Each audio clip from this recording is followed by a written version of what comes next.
এদেশের সার্বভৌমত্ব, এদেশের স্বাধিকারের জন্য যারা গুরুত্বপূর্ণ ভূমিকা রেখেছে তারা হচ্ছে এই শ্রমিকেরা। শ্রমিক কল্যাণ ফেডারেশন এদেশের মানুষের জন্য খেটে খাওয়া মানুষের কণ্ঠস্বর হিসেবে আবির্ভাব হয়েছে। এদেশের খেটে খাওয়া মানুষ, শ্রমিক মানুষদেরকে তিলে তিলে এদেশে আরো বেশি সাপ্রেস করা হচ্ছে। আর বুর্জোয়া শ্রেণী পুঁজিপত্তিতার কারণে সম্পদের পাহাড় গড়ে কোটি কোটি টাকা লুটতরাজ করে তারা সম্পদের পাহাড় গড়ে তুলছে। তাদের রোগ থেকে মুক্তি রাখে আল্লাহ রাব্বুল আলামিন এনাদের শরীরে এত জোর দিয়ে দেন মৃত্যুর আগ পর্যন্ত তারা খেটে খেটে খেয়ে জীবন ধারণ করতে পারে। প্রিয় উপস্থিতি, শ্রমিকদের সাথে ছাত্রদের একটা মিল আছে। দেশের যখন ক্রান্তি লগ্ন হয়, যখন জাতি অন্ধকারে হাবুডুবু খায়, ফ্যাসিবাদ আর স্বৈরাচার যখন বাংলাদেশকে ধুকরে ধুকরে শেষ করে দিতে চায়। জীবন অবাক না করলে কে করবে? 28% মিল্ক ফ্যাটের অবাক করার সাথে ফ্রেশ মিল্ক পাউডার। জীবন অবাক করুক প্রতিদিন। তখন রাজপথে দাঁড়িয়ে রক্ত দেয়া, ঘাম ঝরানোর কাজটা শ্রমিক আর ছাত্ররাই বেশি করে। সুতরাং এই বাংলাদেশের মানচিত্র, এদেশের সার্বভৌমত্ব, এদেশের স্বাধিকারের জন্য যারা গুরুত্বপূর্ণ ভূমিকা রেখেছে তারা হচ্ছে এই শ্রমিকেরা।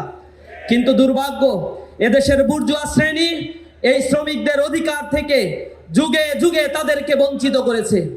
এদেশের 85% মানুষ, যাদের আমরা জানি যে মাত্র 10% সম্পদ, 10% মানুষ 85% সম্পদ এদেশের জিম্মি করে রেখেছে। সিবিডির তথ্য এটা। অন্য বেসরকারি তথ্য বলছে এদেশের 5% মানুষ রয়েছে যারা এদেশের 90% সম্পদ জিম্মি করে রেখেছে। আর বাদ বাকি মাত্র 10 থেকে 15% সম্পদ এই বিশাল জনগোষ্ঠী 90% মানুষের জন্য দেয়া হয়। অর্থাৎ এদেশের সম্পদের ডিসেন্ট্রালাইজেশন নাই। এদেশের খেটে খাওয়া মানুষ, শ্রমিক মানুষদেরকে তিলে তিলে এদেশে আরো বেশি সাপ্রেস করা হচ্ছে। আর বুর্জোয়া শ্রেণী পুঁজিপত্তিতার কারণে সম্পদের পাহাড় গড়ে কোটি কোটি টাকা লুটতরাজ করে তারা সম্পদের পাহাড় গড়ে তুলছে। এদেশের শ্রমিকের মর্যাদা, অধিকার আদায়ের জন্য যারা কথা বলবে তারা দুর্নীতিগ্রস্ত হয়ে পড়ছে। এদেশের খেটে খাওয়া মানুষ, সেই চা শ্রমিক, এদেশের গার্মেন্টস শ্রমিক, বিদেশে যে 1,55,00,000 মানুষ ডায়াসপোরা হয়ে আছে, যারা রেমিটেন্স পাঠায়, যাদের রেমিটেন্সের উপর ভিত্তি করে এদেশের অর্থনীতির চাকা সঞ্চালিত হচ্ছে, এদেশের মানুষের অধিকার আদায়ের জন্য কথা বলার কেউ নাই। আমরা হতবাক হয়ে যাই যখন দেখি বিদেশে যে শ্রমিকেরা, যাদের রেমিটেন্সের কথা বারবার বলা হয়, যাদের রেমিটেন্সের কারণে এদেশের রিজার্ভ অনেক বেশি বৃদ্ধি পেয়েছে, এদেশের অর্থনৈতিক চাকা সচালু হয়, কিন্তু সেই বিদেশি শ্রমিকদের জন্য কথা বলে না কেউ, মুখে কুলুপ মেটে আটকে থাকে, বসে থাকে। এদেশের গার্মেন্টস শ্রমিকেরা রাজপথে নেমে যখন জীবন দেয় তখনই কেবল তাদের কথা শোনার জন্য টেবিলে বসা হয়, এর বাইরে তাদের কথা কেউ শোনে না। চা শ্রমিকদের ন্যূনতম মজুরি নিয়ে এদেশে আন্দোলন করে ওঠে না রাজনৈতিক নেতৃত্বে। যখনই এগুলো হয় না তখন এদেশের শ্রমিকেরা হতাশগ্রস্ত হয়।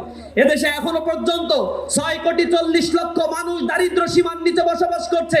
গত মাসের রিপোর্টে বলা হয়েছে এদেশের অর্থনৈতিক সংকটের কারণে, তেলের সংকটের কারণে, দ্রব্যমূল্যের ঊর্ধ্বগতি বেড়ে যাওয়ার কারণে আরো 17 লক্ষ মানুষ যারা এই দারিদ্র সীমার নিচে চলে গিয়েছে। অর্থাৎ এখন বর্তমানে প্রায় 6.5 কোটি মানুষ রয়েছে যারা দারিদ্র সীমার নিচে বসবাস করছে। তাদের নিয়ে পরিকল্পনা করা, তাদের কর্মসংস্থান সৃষ্টিতে উদ্যোগী হওয়া, টেকনোলজির যে ব্যবহার তাদেরকে শেখানো, এই জাতীয় বিষয়গুলোতে এখনো পর্যন্ত নজর দেওয়া হচ্ছে না। আমি সর্বোপরি অনুরোধ জানাবো, শ্রমিক কল্যাণ ফেডারেশন এদেশের মানুষের জন্য খেটে খাওয়া মানুষের কণ্ঠস্বর হিসেবে আবির্ভাব হয়েছে।